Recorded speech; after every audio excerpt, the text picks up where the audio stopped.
ಬಿರುಕುಗಳೇ ಸಾಕ್ಷಿಯಾಗಿ ಹರಡಿದ್ದ ಗೋಡೆಗಳು, ಕೂಗಿದರೆ ಬೀಳುವಷ್ಟರಲ್ಲಿದ್ದ ಮೇಲ್ಛಾವಣಿ, ಇವೆಲ್ಲವನ್ನೇ ಬದುಕಿನ ಭಾಗವನ್ನಾಗಿ ಮಾಡಿಕೊಂಡು ವರ್ಷಗಳಿಂದ ಒಂಟಿಯಾಗಿ ಬದುಕುತ್ತಿದ್ದಳು ಆ ಅಜ್ಜಿ. ದಿನಗಳು ಬದಲಾಗುತ್ತಿದ್ದರೂ ಅವಳ ಜೀವನದ ಸ್ಥಿತಿ ಮಾತ್ರ ಬದಲಾಗಲೇ ಇಲ್ಲ.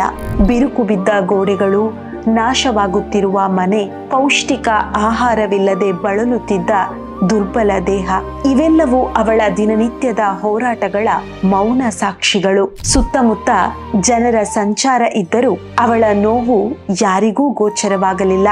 ನಾನು ಯಾರಿಗೂ ಅಗತ್ಯವಿಲ್ಲ ಎಂಬ ಮೌನದ ನೋವು ಅವಳ ಹೃದಯದಲ್ಲಿ ಆಳವಾಗಿ ನೆಲೆಸಿತು. ಆಗ ಆ ಕತ್ತಲಿನ ಜೀವನಕ್ಕೆ ಬೆಳಕಾಗಿ ಬಂದದ್ದು ಶ್ರೀ ಕ್ಷೇತ್ರ ಧರ್ಮಸ್ಥಳ ಗ್ರಾಮಾಭಿವೃದ್ಧಿ ಯೋಜನೆಯ ವಾತ್ಸಲ್ಯ ಕಾರ್ಯಕ್ರಮ.